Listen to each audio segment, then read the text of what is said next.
naman ang ituturo ko. Mag-gitara tayo lahat, mag-gitara tayo. Chords lang tayo, katipa. Chords, bagong tradisyon, Tony J. Alright? So, strumming lang muna tayo para sa mga beginners. Ito ha. Okay? So, yun yung pinaka-strumming. Ganyang ganyang style.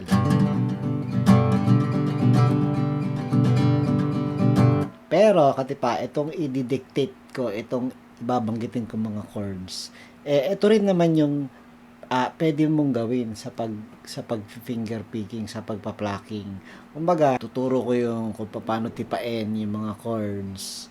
And then, kung ikaw ay may alam na sa plucking, pwede mo nang kapakapain, gawin yung plucking. Kumbaga, kung marunong ka mag-freestyle, yung tempo, kumbaga, chine-tempohan mo yung ating bilang dito, kaya mong i-plucking yung kanta.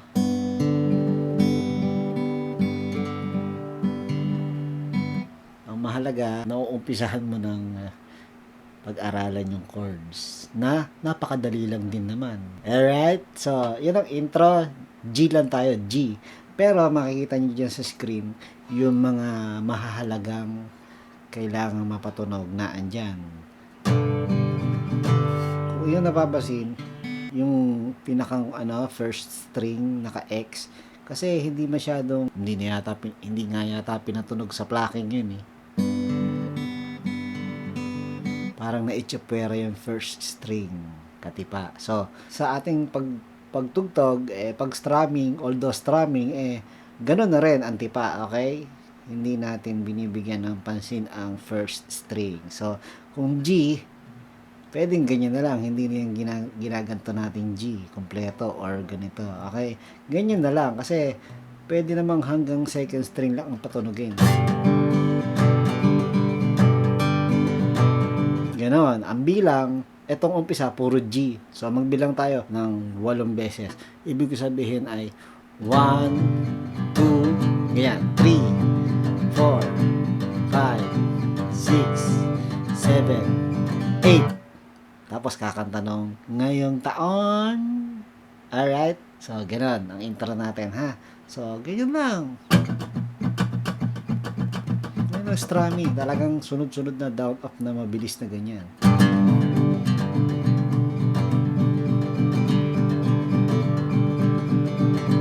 Okay? So again, bilang tayo ng 8. 1, 2, 3, 4, 5, 6, 7, 8. Ngayong taon. Tapos, pasok ang G. Ngayong taon tayo titira sa ilalim ng iisang bubong. O, C ang lipat. Nakailan tayo nun? Yung G. Ngayong taon sa 2, 3, 4, 5,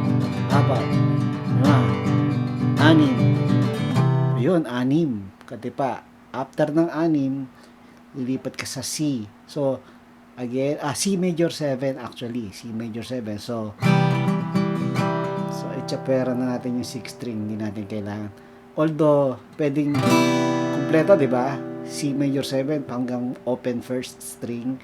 Pero, again, para masanay kayo kung gusto nyo gawin yung plucking, wag na natin galawin ang first string dahil hindi kailangan pagka sa plucking. Okay?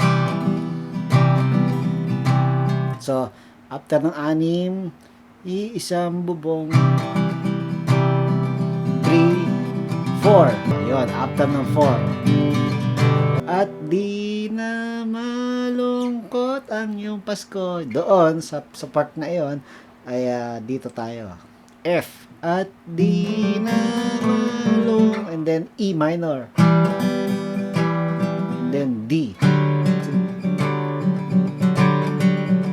So, paano? Ito ang F natin gawin. So, again, hanggang second string, pwede yan. Okay? Mula 5th string, ito yung tipa. 5th string 8, 4th string 7. So, ayun ha. Pwede mong i-strum hanggang second string. So, 1, 2, then then lipat, E minor. Ang E minor natin, ganito lang. Oh, 5th string 7, 4th string 5th fret. Okay? 2 din, dalawang bagsak din. 1, 2, and then itong D, gagawin lang natin, ganito lang ang D. Ayan, 5th string 5th fret, 4th string 4th fret. Okay? Ito matagal, 4. 1, 2, 3, 4. Okay? Tapos kasi uulit, kasi kasama na kita, kasama mo ako hanggang sa, ito pagdating do sa hanggang sa dulo, C, pero dito naman tayo mag-C. Katipa, ang ginawa nating bass, ginawa nating root ay 6th string. So ano to? 6th string 8th fret. So ayan, C yan, C major 7. Okay, hanggang sa 1, 2, 3, 4, G, hanggang sa balik sa C, tod, hanggang malikabo, and then yun, sunod-sunod, paano yun? Yung isang string lang talaga patutunugin kasi okay lang tumunog yung mga open string sa baba eh. So ano yung mga lalagyan? 5th string lang lahat, 10th, 9, 7, and then 5th fret, and then G. Yun.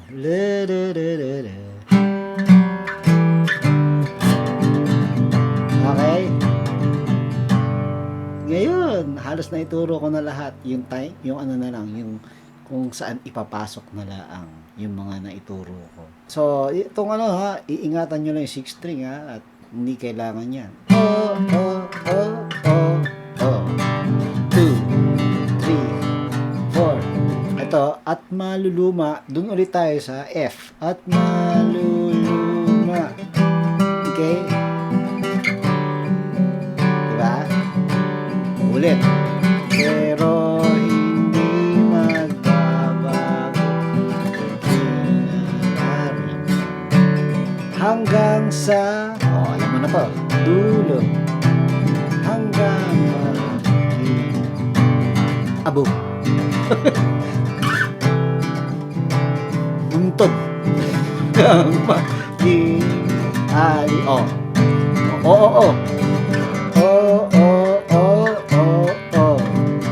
Okay? Ito, kung wala ng pagmamahal. Kung wala ng pagmamahal. Yun. Kung wala ng mahal, ibig sabihin, yan. Kung wala ng pagmamahal, ibig sabihin wala ka na.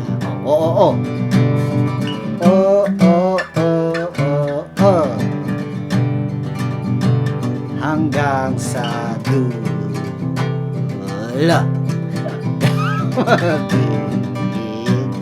Abo. Hanggang sa puntod. Okay? Ito, dalawang beses yung oo. Isa pa. Okay? After nun ay yung verse natin na ngayong taon. So, again, yung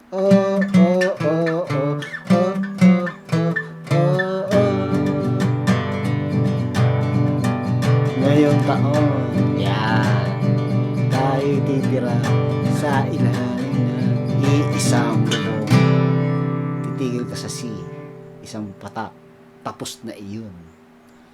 Igay? Alright? Ganon. Simple lang, Yan. So, dito muna tayo sa strumming, okay? Kung malakas na ang loob mo, saka mo itry ang plucking. So, yan mga itinuro kong yan, mga tipang yan, yan din ang gagamitin para magawa mo yung plucking. So,